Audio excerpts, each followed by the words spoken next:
Aikyashree portal থেকে Swami Vivekananda merit cum মিন স্কলারশিপে কীভাবে আবেদন করবি সেটা আজকের এই ভিডিওতে স্টেপ বাই স্টেপ দেখিয়ে দেওয়া হবে।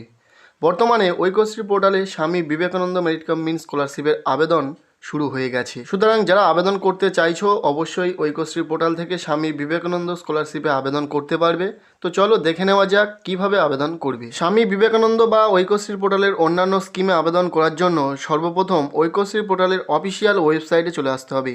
অফিসিয়াল ওয়েবসাইটটি হলো wbmdfcscholarship.org। ওয়েবসাইটে ভিজিট করার পর এরকমই ইন্টারফেস শো হবে। এখানে স্টুডেন্টস এরিয়া বলে একটি অপশান রয়েছে, এখানে ক্লিক করে দিতে হবে। এরপরে এখানে ফ্রেশ রেজিস্ট্রেশন 2022-2023 এই অপশানে ক্লিক করে দিতে হবে। যেহেতু আমরা রিনিউয়াল করব না, নতুন অ্যাপ্লাই করব, তো ফ্রেশ রেজিস্ট্রেশনের উপর ক্লিক করে দিতে হবে। এরপরে স্টুডেন্টের ডিস্ট্রিক্টটাকে সিলেক্ট করে নিতে হবে। ডিস্ট্রিক্টটা সিলেক্ট করে নেওয়ার পর ওকে অপশানে ক্লিক করে পরবর্তী পেজে চলে যাবে। এই স্টুডেন্ট রেজিস্ট্রেশন পেজে স্টুডেন্টের কিছু ডিটেলস ফিল আপ করতে হবে। প্রথমত রয়েছে স্টেটটা সিলেক্ট করাই রয়েছে। স্টুডেন্টের যে ডিস্ট্রিক্টে বসবাস করে স্টুডেন্টের সেই ডিস্ট্রিক্টটাকে এখান থেকে চুজ করে নিতে হবে। স্টুডেন্টের এরিয়া, ব্লক বা মিউনিসিপ্যালিটি যেটা হবে সেটা এখান থেকে সিলেক্ট করে নিতে হবে। দেন এখানে স্টুডেন্টের ফার্স্ট নেম বসিয়ে দিতে হবে। মিডিল নেম থেকে থাকলে দেবে, না হলে দেওয়ার দরকার নেই। এবং এখানে স্টুডেন্টের লাস্ট নেম বসিয়ে দেবে। এরপর এখানে বসাতে হবে স্টুডেন্টের বাবার নাম এবং এখানে বসাতে হবে স্টুডেন্টের মায়ের নাম। স্টুডেন্টের জেন্ডারটাকে এখান থেকে সিলেক্ট করে নিতে হবে। ধর্ম যেটা রয়েছে সেটা এখান থেকে সিলেক্ট করতে হবে। এখানে ডেট অফ বার্থ বসিয়ে দিতে হবে। এখানে মোবাইল নাম্বার বসিয়ে দিতে হবে। সেভিং অ্যাকাউন্ট নাম্বারটা এখানে বসিয়ে দিতে হবে। আবার যে ব্যাংকের অ্যাকাউন্টের নাম্বারটা এখানে বসাবে সেই ব্যাংকের অ্যাকাউন্ট নাম্বারটাকে এখানে পুনরায় এন্টার করতে হবে এবং ব্যাংকের আইএফএসসি কোডটাকে এখানে বসিয়ে দিতে হবে। এই ডিটেলসগুলি ফিল আপ করার পর এখানে যে ক্যাপচার কোডটি দেখতে পাবে সেই ক্যাপচার কোডটি সঠিকভাবে এখানে বসিয়ে দিতে হবে। দেন সাবমিট অ্যান্ড প্রসিড বাটনে ক্লিক করতে হবে। এরপরে পরবর্তী পেজটি আমাদের সামনে ওপেন হয়ে যাবে।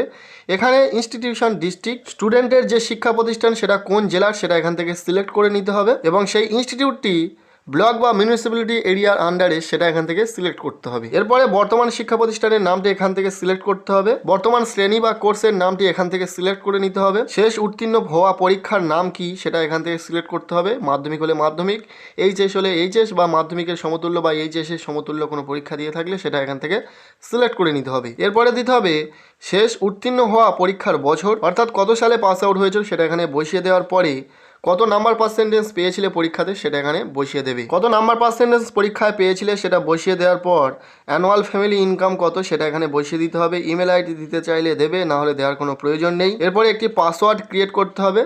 পাসওয়ার্ডটাকে পুনরায় এন্টার করতে হবে এখানে। দেন এখানে ডিটেলসগুলি ফিল আপ করে দেওয়ার পর সাবমিট অ্যান্ড প্রসিড বাটনে ক্লিক করে দিতে হবে। মনে রাখবে স্বামী বিবেকানন্দ স্কলারশিপে আবেদন করার জন্য মিনিমাম 60% নাম্বার থাকা প্রয়োজন মাধ্যমিক ও উচ্চ মাধ্যমিক পরীক্ষাতে। তাই যে সমস্ত ক্যান্ডিডেট এখানে নাম্বার পার্সেন্টেজ বসানোর জায়গাতে 60% বা তারও বেশি নাম্বার পার্সেন্টেজ বসায় তাহলে সেটি কিন্তু স্বামী বিবেকানন্দ স্কলারশিপে চলে যাবে অটোমেটিকলি। তো 60% বা তারও বেশি নাম্বার পার্সেন্ট বসিয়ে যখনই আমরা সাবমিট অ্যান্ড প্রসিড বাটনে ক্লিক করছি তখনই আমাদের সামনে একটি মেসেজ শো হচ্ছে যেখানে লেখা রয়েছে congratulation, you are eligible for SVMCM scheme, do you want to continue. তো আমাদের কংগ্রাচুলেশন মেসেজ চলে এসেছে, আমরা স্বামী বিবেকানন্দ স্কলারশিপ স্কিমের জন্য এলিজিবল। তো যেহেতু আমরা স্বামী বিবেকানন্দ স্কলারশিপ আবেদন করব তো আমরা এটাকে কন্টিনিউ করব। এরপরে পরবর্তী পেজে আমাদের রেজিস্ট্রেশন সাকসেসফুল শো হচ্ছে এবং একটু নিচের দিকে এলে আমরা একটি অ্যাপ্লিকেশন আইডি পেয়ে যাচ্ছি। এটা হলো আমাদের অ্যাপ্লিকেশন আইডি। তো এরপরে আমরা লগ ইন অপশনে ক্লিক করব। দেন আমাদের সামনে এরকম ইন্টারফেস শো হচ্ছে। এখানে আমাদের অ্যাপ্লিকেশন আইডিটা বসিয়ে দিতে হবে। যে পাসওয়ার্ডটা আমরা রেজিস্ট্রেশন কমপ্লিট করার সময় ক্রিয়েট করেছিলাম সেই পাসওয়ার্ডটাকে এখানে বসিয়ে দিতে হবে। একাডেমিক সেশন 2022-23 থাকবে। এখানে ডিস্ট্রিক্টটাকে সিলেক্ট করে নিতে হবে। দেন এখানে যে ক্যাপচার কোডটি আমরা দেখতে পাবো সেই ক্যাপচার কোডটি এখানে বসিয়ে দেওয়ার পর লগ ইন বাটনে ক্লিক করে দেবো। এরপর আমাদের রেজিস্টার্ড মোবাইল নাম্বারে একটি ওটিপি জেনারেট হবে। সেই ওটিপিটাকে এখানে বসিয়ে দেওয়ার পর সাবমিট বাটনে ক্লিক করে দিতে হবে। দেন এখানে পরবর্তী পেজটি ওপেন হয়ে যাবে। পরবর্তী পেজটি ওপেন হয়ে যাওয়ার পর আমরা দেখতে পাচ্ছি এখানে 4টি স্টেপে আমাদের অ্যাপ্লিকেশন কমপ্লিট হবে। নাম্বার 1 রয়েছে বেসিক ডিটেলস, নাম্বার 2 রয়েছে একাডেমিক ইনফরমেশন, নাম্বার 3 রয়েছে bank account details and number 4 রয়েছে আপলোড ডকুমেন্টস। তো আমরা প্রত্যেকটি ধাপ পরপর কমপ্লিট করব। তো বেসিক ডিটেলসে চলে যাব। বেসিক ইনফরমেশন অপশানে ক্লিক করে দেওয়ার পর এরপরে আমাদের এখানে কিছু ডিটেলস ফিল আপ করতে হবে। তো এখানে আমরা দেখতে পাচ্ছি ওপরে লেখা রয়েছে SVMCM স্কলারশিপ অ্যাপ্লিকেশন ফর ইয়ার 2022-2023। তো তোমরা এটা থেকে বুঝতে পারবে যে তোমরা স্বামী বিবেকানন্দ স্কলারশিপের জন্য অ্যাপ্লিকেশন করছো। তো বেসিক ইনফরমেশন ডিটেলসে প্রথমে রয়েছে স্টুডেন্টের নাম, স্টুডেন্টের যাবতীয় ডিটেলস যেগুলো আমরা রেজিস্ট্রেশন কমপ্লিট করার সময় দিয়েছিলাম সেগুলো এখানে রয়েছে। তো এই ডিটেলসগুলো তো এখানে রয়েছে, তো আমরা যেগুলো নেই সেই ডিটেলসগুলো ফিল আপ করবো। এখানে স্টুডেন্টের বৈবাহিক অবস্থাটা সিলেক্ট করতে হবে, স্টুডেন্ট বিবাহিত নাকি অবিবাহিত। এরপর এখানে স্টুডেন্টের অভিভাবকের নামটি বসিয়ে দিতে হবে। দেন একটু নিচে চলে যাবে, এখানে ডোমিসাইল স্টেট রয়েছে, স্টুডেন্টের স্থায়ী ঠিকানাটি এখানে বসাতে হবে। প্রথমে রয়েছে state, then district, block, municipality যেটা হবে সেটা, ব্লক বা মিউনিসিপ্যালিটির নাম, present address, post office, police station, pincode, এগুলোকে বসিয়ে দেওয়ার পর দিতে হবে স্টুডেন্টের প্রেজেন্ট অ্যাড্রেস ডিটেলস। যদি স্টুডেন্টের স্থায়ী ঠিকানা ও বর্তমান ঠিকানা একই হয়ে থাকে তাহলে এখানে টিক বক্সে টিক করে দেবে, আর যদি আলাদা হয়ে থাকে তাহলে বর্তমান ঠিকানাটা এখানে বসিয়ে দিতে হবে। তো সঠিকভাবে স্টুডেন্টের ঠিকানাগুলি বসিয়ে দেওয়ার পর নিচের দিকে চলে আসতে হবে, এখানে আধার ইনফরমেশন রয়েছে, আইডেন্টিফিকেশন সিলেক্ট করতে হবে। এখানে আধার কার্ড রয়েছে, আধার, এমপ্লয়মেন্ট আইডি নম্বর রয়েছে এবং ব্যাংক অ্যাকাউন্ট নম্বর রয়েছে। তো স্টুডেন্টের কাছে যদি আধার কার্ড থেকে থাকে তাহলে আধার কার্ডটিকে সিলেক্ট করে নেবে এবং এখানে আধার কার্ডের নাম্বারটি বসিয়ে দেবে। দেন এখানে সাবমিট অ্যান্ড প্রসিড বাটনে ক্লিক করে দিতে হবে। তো বেসিক ডিটেলস দেওয়া শেষ, এরপরে দিতে হবে একাডেমিক ডিটেলস। যেহেতু আমরা সাবমিট অ্যান্ড প্রসিড বাটনে ক্লিক করার পরে আমরা এই পেজে চলে এসেছি। এই পেজে যে ডিটেলসগুলি ফিল আপ করতে হবে সেগুলি হলো পূর্ববর্তী শিক্ষা প্রতিষ্ঠানের নাম, পূর্ববর্তী ক্লাস বা কোর্সের কি নাম ছিল সেটা এখানে বসাতে হবে এবং দিতে হবে পূর্ববর্তী উত্তীর্ণ হওয়া পরীক্ষার বোর্ডের নাম কি ছিল। তারপরে দিতে হচ্ছে পূর্ববর্তী উত্তীর্ণ হওয়া পরীক্ষার বছর এবং দিতে হবে পূর্ববর্তী উত্তীর্ণ হওয়া পরীক্ষায় নাম্বার পার্সেন্টেজ কত পেয়েছিলে। এগুলি দেওয়ার পর দিতে হবে প্রেজেন্ট একাডেমিক ডিটেলস, অর্থাৎ এখানে দিতে হবে স্টুডেন্টের বর্তমান শিক্ষা প্রতিষ্ঠানের নাম। এরপরে দিতে হচ্ছে বর্তমান ক্লাস বা কোর্সের নাম। এরপরে জিজ্ঞাসা করা হচ্ছে যে আপনি কি হোস্টেলে থাকেন, অর্থাৎ স্টুডেন্ট যদি হোস্টেলে থাকে এখানে ইয়েস হবে, না হলে নো, যেটা হবে সেটা এখান থেকে সিলেক্ট করে নিতে হবে। এরপর দিতে হবে বর্তমান যে কোর্সে পড়াশোনা করছে স্টুডেন্ট সেই কোর্সের বোর্ড, কাউন্সিল বা বিশ্ববিদ্যালয়ের নাম কি, এবং সব শেষে দিতে হচ্ছে কোর্স ডিউরেশন, অর্থাৎ কত বছরের কোর্স। এরপরে সাবমিট অ্যান্ড প্রসিড বাটনে ক্লিক করে দিতে হবে। তো একাডেমিক ডিটেলস দেওয়া শেষ, এরপরে আমরা সরাসরি চলে এলাম ব্যাংক অ্যাকাউন্ট ডিটেলসে। যেহেতু আমরা রেজিস্ট্রেশন করার সময় ব্যাংকের নাম, ব্যাংকের ব্রাঞ্চ বা আইএফএসসি কোড সবগুলো দিয়েছি, তো আগে থেকে এগুলো বসানো থাকবে, যদিও না থাকে নিজেরা বসিয়ে নেবে। এরপর এখানে চুজ ফাইলের উপর ক্লিক করে ব্যাংকের প্রথম পাতার স্ক্যান কপি আপলোড করতে হবে, যেটার সাইজ হবে জেপিজি বা জেপিইজি ফরম্যাটে 300 কেবির মধ্যে। এরপর আমরা সাবমিট অ্যান্ড প্রসিড বাটনে ক্লিক করে দেবো। এরপর আমরা আপলোড ডকুমেন্টস অপশানে বা সেকশানে চলে আসবো। এই জায়গায় স্টুডেন্টকে একটু খেয়াল রাখতে হবে যাতে কোনো ভুল ভ্রান্তি না হয়। ভালো করে বুঝিয়ে দেওয়ার চেষ্টা করছি, অবশ্যই বুঝে নেবে। এখানে যে ডকুমেন্টসগুলি আপলোড করবে সেগুলো সাইজ হবে জেপিজি বা জেপিইজি ফরম্যাটে 100 থেকে 300 কেবির মধ্যে। প্রথমে যে ডকুমেন্টসটি আমাদেরকে আপলোড করতে হবে আপলোড বাটনে ক্লিক করে সেটা হলো স্টুডেন্টের ব্যাংক পাসবইয়ের প্রথম পাতার স্ক্যান কপি। এরপরে মার্কশিট আপলোড করতে হবে।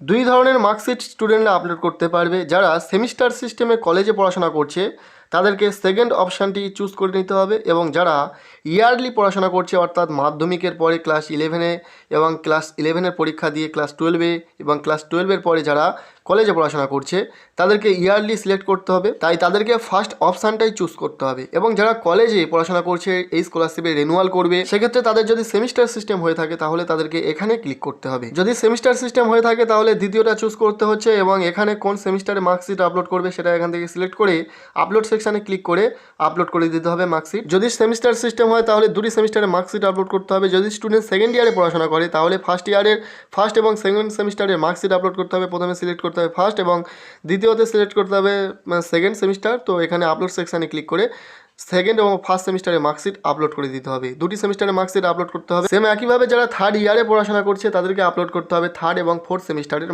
মার্কশিট আপলোড করার পরে স্টুডেন্টকে আপলোড করতে হবে স্কুল কলেজের যাচাইপত্র। যে ভেরিফিকেশন ফরম্যাটটি তোমরা পেয়ে যাবে এখানে ক্লিক করে ভেরিফিকেশন ফরম্যাটটি ডাউনলোড করে প্রিন্ট আউট করে নিতে হবে এবং এখানে একটি ফটো অ্যাটাচ করে যে ইনস্টিটিউটের স্টুডেন্ট পড়াশোনা করে সেই ইনস্টিটিউট থেকে সিগনেচার এবং অ্যাটেস্টেড করিয়ে নিতে হবে ইনস্টিটিউটের হেডের থেকে, এবং সেই ফরম্যাটটি এখানে আপলোড বাটনে ক্লিক করে আপলোড করে দিতে হবে। এরপরে ইনকাম সার্টিফিকেট আপলোড করতে হবে। যে ইনকাম সার্টিফিকেটটি পেয়ে যাবে এখানে ক্লিক করে ফরম্যাটটি পেয়ে যাবে এবং ফরম্যাটটিকে তোমাদেরকে ভিডিও অফিস থেকে সিগনেচার এবং অ্যাটেস্টেড করিয়ে নিয়ে আসতে হবে, বা অনলাইনের মাধ্যমে বাড়িতে বসে ভিডিও ইনকাম সার্টিফিকেট বানিয়ে নিতে পারবে। সেই পদ্ধতি নিয়ে একটি ভিডিও আমি চ্যানেলে দিয়েছি, সেই ভিডিওর লিঙ্ক তোমরা এই ভিডিওর ডেসক্রিপশনে পেয়ে যাবে। তো ভিডিও ইনকাম সার্টিফিকেটটি রেডি করার পর এখানে আপলোড করে দিতে হবে। দেন আমাদের প্রসিড বাটনে ক্লিক করে দিতে হবে। দেন আমাদের পুরো অ্যাপ্লিকেশনের প্রিভিউ দেখে নেব। যদি সবকিছু ঠিকঠাক থাকে তাহলে ভেরিফাই অ্যান্ড লক অ্যাপ্লিকেশনের উপর ক্লিক করে দেব। দেন আমাদের এখানে একটি কংগ্রাচুলেশন মেসেজ শো হবে। এখানে লেখা রয়েছে congratulation application is locked and successfully submitted. তো সম্পূর্ণরূপে আমাদের অ্যাপ্লিকেশন করা শেষ। ও 21 মধ্যে আমরা